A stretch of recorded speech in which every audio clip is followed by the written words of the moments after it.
dude, when I first got there, we had producers. I shit you not, there was a handful of them, maybe like 3, 4 of them that were making between 70 and $100,000 a month. A month. Wow.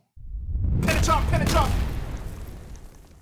So, All right, so 2015, you put out the project called I Used to Be a Rapper. What Oh, made God. you want to do that at that time? Well, it didn't come out in 2015. I probably recorded that in the mid 2000s because I was not rapping at that time at all. So I probably recorded that in 2003, 4, or 5, right before I started doing my internship, and I slowed down on the making music and focused more on the business side. But I put it out in 2015 just because I had a bunch of songs around, and my boy Rob Schwartz was like, "I got a distro company. I can put your music out." I'm like, "All right, put it out." We just put it out, dude. I probably forget it's on there like every month, but whatever. But yeah, dude, that's just fun. It's just making music and having But fun. that's dope though, man. That's dope that you know, and it's funny that you said that you recorded it so much earlier because when I Yeah. was listening to it, I was like, this doesn't sound like 2015. Like this is not the era that I'm getting from this when I'm listening to No, this, you know? much, dude. My heavy making music time was like 2000, 2001 through like 2007, 2008, probably. Because DX became so, once I went from intern, part-time, full-time, I'm busy, dude. And this shit's actually putting money in my pocket. Music's not. But I would still make music. Don't get me wrong. Still support my friends. Still, any way I can be involved, I would do it. So, Right. So January of 2016 is when you end up working for BeatStars full time. yeah. So, like I was saying earlier, I had them as a client in 2014 once I left DX.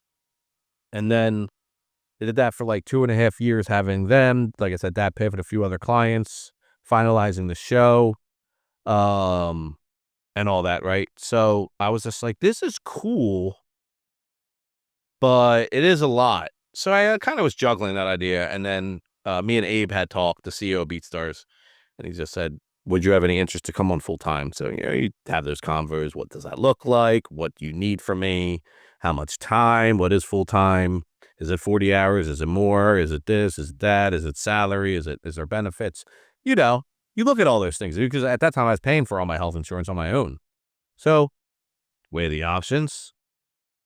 I'd rather focus on one thing than 8 things. Gave him a time period of, hey, I need to obviously wrap up these accounts. I can't just leave them hanging. I would never do that. Then I'll be there full time. Here I am. Right.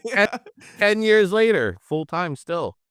And the interesting thing though is what Abe started BeatStars like in 08, right? Oh wait, before I didn't even know what it was. He called it Beat Kings at first, right? He did. And when he first told you about it, you weren't really big on the idea. You were like, wait, selling beats online? Like, I don't know, right? Yeah, dude, because listen, I'm 43, man. So when I was coming up in the music game early on, even before I got with DX, we were still hustling, trying to talk to people and meet people. Like I said, it wasn't the main goal, but obviously, yeah, you want people to hear your music, right? So like, but my understanding of music production was what I saw every day. And it was this. It was my sister's good friend, Chris, who was one of the other producers who won that beat battle. He's one of them.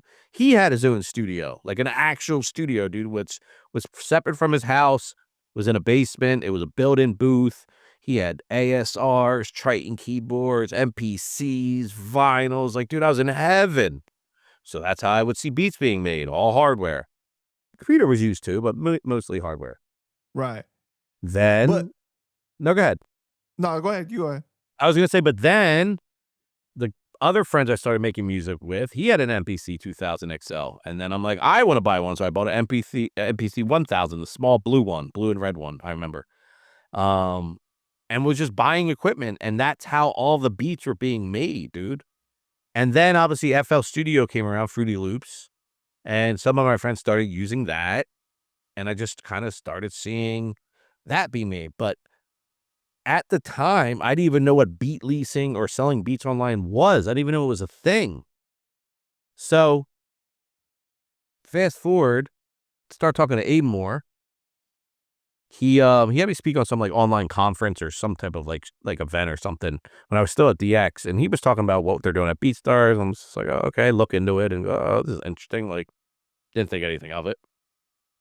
But in my head, like, nah, dude, you don't put beats online. Like, this is like, you just make the beats and you get them to people, you know, whether it's through a CD or whatever. I mean, I don't even know where you're emailing beats at the time. So it was just, it Wait, didn't so make back sense to then, me. back in the day, you weren't like on SoundClick, like listening to Oh, beats and all that stuff? oh, no, bro.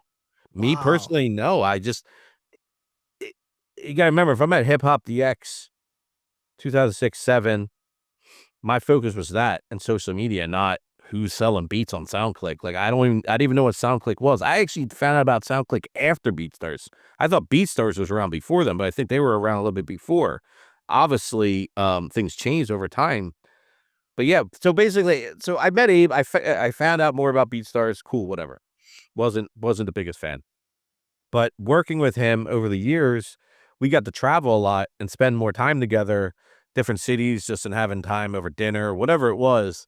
And I would learn more. And the more I would learn about BeatStars, the more I piqued my interest, because basically I was always very big on there's too much gatekeeping. There's too many people with their hand in the cookie jar who are not providing value. And I want to be clear about that. I'm not saying like people shouldn't have teams and work with people. Like, you absolutely need to. But is there value being presented? And there's all these things. And the way he was describing it to me, I was like, wait, so I could just upload this beat on your website and someone could buy it, and wait, I still own it? Like, I'm like, this is crazy. So I'm like, I didn't really understand. I'm like, wait, so producers could just keep selling this. They could keep making money. They give themselves more opportunities with who makes songs. Because that was always something I always thought about too, growing up making music. Like, all right, I made this beat. I watched one of my producers spend 7 hours making a beat. Like, everything's got to be perfect. And they're like, this is for Jadakiss. That's it. I'm not giving it to anybody but Jadakiss. I'm just like, or whatever. I'm just picking whatever artist, bro. But it's just like, oh, fuck, okay. You'd have a local rapper come through who could spit some bars. Like, no, I got to save this for Jadakiss. I'm like, bro, you're not getting that shit to Jadakiss. Like, what are you fucking talking about? And so this idea that instead of that, you have people coming to you and saying, let me make the best song. And you're giving multiple people a chance. Because if not, Right. it's like, well, Jadakiss didn't open my last 9 emails, so I know it's been 3 years. I'll give this beat out to people now. It's just like, bro, someone could have made a hit song with that 2 years ago. So I kind of like that idea. There are people to this day who I'll argue with, and I respectfully argue too, of like, they still believe in that. Like, no, this is an art form. I made this for this person in mind, or I'm only giving it to these types of artists. I will not let anybody rap on my shit. I don't want anybody whack, because that is part of selling beats online. Somebody who's whack could buy your stuff. But me, bro, when I came into the music industry, the biggest thing I noticed was there wasn't a lot of ways for creators to make money. And not just artists, but mainly like producers and engineers. Like, there was a lot of different ways they're getting squeezed out of situations. So I just thought, like, why is it fair that Scott Storch is getting 50 grand a beat or whatever it was, and like our people get nothing and get no opportunities because they already got their favorite producers locked in. There's no way to get these guys the beats. So why would I be against the way that anybody can get whatever they want whenever they want and let them go make a great song? I was like, Mhm. I like this model better because I saw the frustrations of the other one. So I started to get it instead of looking at it like, oh, it's online, it's corny, it's not real, it's fake, it's copycat beats. Dude, I've heard everything under the sun. But type beats have been around forever. I've done an interview on this, and it's raised some not arguments, but some back and forth. It's like, bro, I go right back to that same setting of me in the studio when I was probably 14, 15. They're making a beat. Yo, little Trampe, man, who do you hear on this? Oh, bro, I can hear Nas kill this joint. You got a Nas type beat. We've been saying who we could hear on beats since I can remember as a kid. It's I always been remember there. since LimeWire, when I was downloading Dude, beats on LimeWire, that people named the beats like Nas yes. style beat or whatever, That's you know? it. And that's all type beat got. And I would have arguments, and sometimes our arguments or disagreements with friends and people, a lot of times older than me, and they didn't understand it. Like, yo, why would I, what was one analogy? Why would I go to, Walmart maybe, or not Walmart, maybe it was like Amazon. I don't know what online store is big. Amazon's been big, but why would I go to Amazon and buy a beat when I can go walk into Macy's and get that cashmere sweater I want directly? Like it's like, well, why didn't you just sell the cashmere sweater on Amazon? It's like, and then more people can buy it. So it's like, it's this idea. I think it's like with people my age, because a lot of people my age and older have this, and there are younger people too. Don't get me wrong, that just don't believe. Still to this day, believe it or not, that selling music and beats online is like, it's hurting music and hurting their brand and devaluing their brand. And I just strongly disagree. I think it's given much more opportunity, and it's allowed somebody who maybe doesn't want the limelight and they don't want to have all these big placements.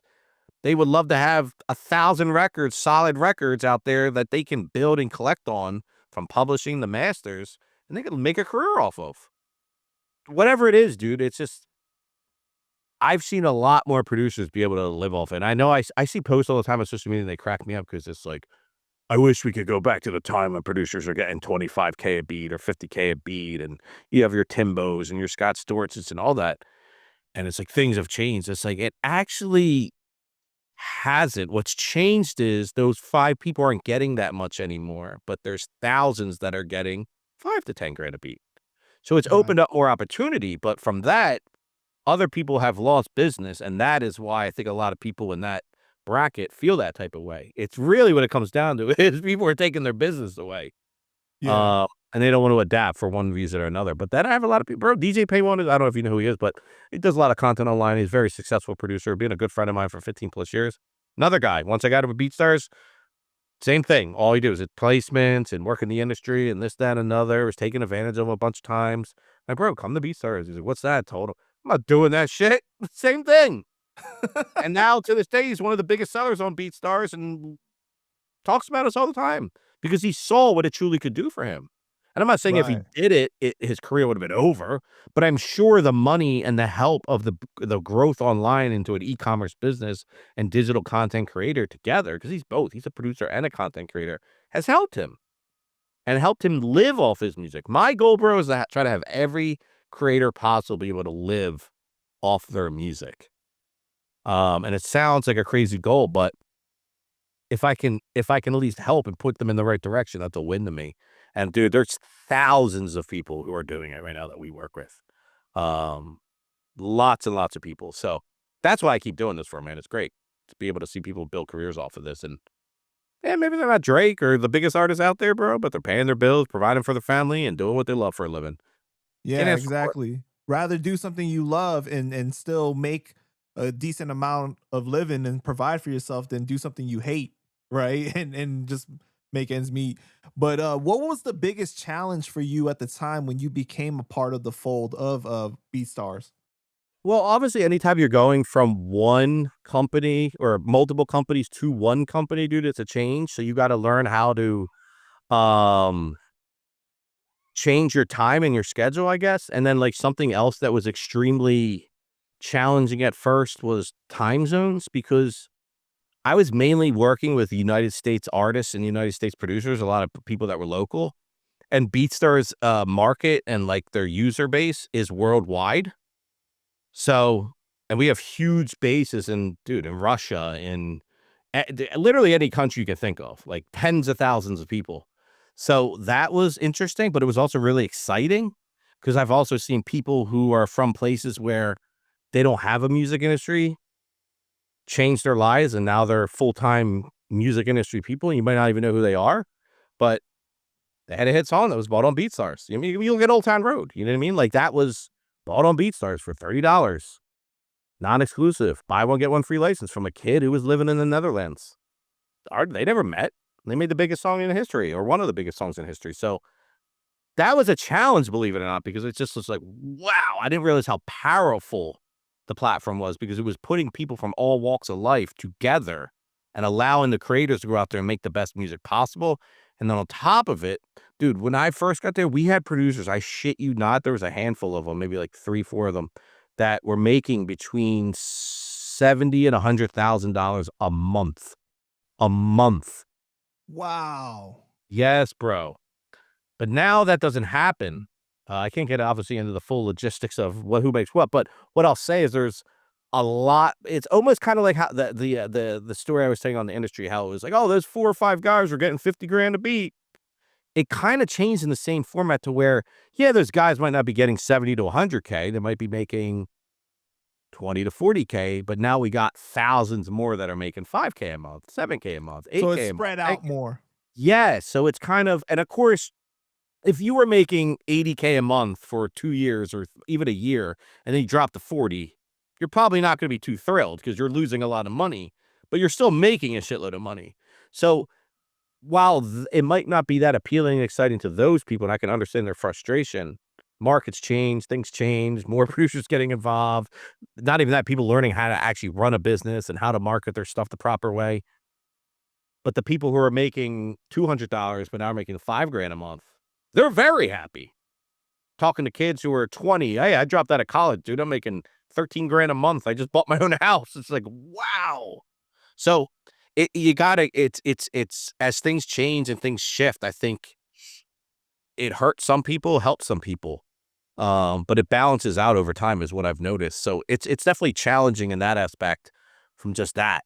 And then the other biggest thing and why we started publishing in 2020 was watching an Old Town Road. And I'm not saying this song specifically, but in general, watching a song like that and a lot more other songs that came off our platform, we had no publishing services. So you know what's going to happen? The industry is going to swoop in and they're going to snatch these guys and girls up. And most likely they're from a foreign country, or if they are in America, they don't have representation. It's the biggest opportunity in their life. And even then, even sometimes the online sellers, bro, have this stigmatism of, oh, online's great, but there's still this like whole other music industry. That's the real end goal. It's really not, but that's what they think because it's so appealing. They see all this stuff online. It's so appealing. That's what I got to do. I talk to these guys, still some of them to this day. Mike, I wish I never signed that deal, bro. I'm still in it. I haven't recouped. I can't get out. I've been here for 8 years. Can you help me? Holy shit. Nothing I could do, dude. You signed a 3-year deal with an automatic 3-year re-up period. There's 6 years. And you got a fucking 4-year retention. There's another 4. Add that on. There's 10 years. They have your songs. Nothing I could do. So that was a big factor. Obviously, when Old Town Road happened to, every major publisher wanted to work with us because they see that type of growth. Can't ignore it, dude. And the trend was going up. I think COVID was coming. We didn't know that at the time, but when it came, but that's when we actually did our deal with Sony Music Publishing 2 weeks before COVID hit. I was in New York. Funny enough, I went to the old Sony office and missed the whole entire signing and pictures, and so I'm not in the pictures. I was literally in New York for it. I missed the whole thing, and then but we were partying. It was so exciting, and then like COVID happened 2 weeks later. I'm like, oh my god! I was in New York like drinking, and like I think I smoked a cigarette. I don't even smoke cigarettes. I was like, "Ah, give me a cigarette!" Like sharing it with some rando. Like I'm like, oh my god! I didn't get COVID though. At least not then.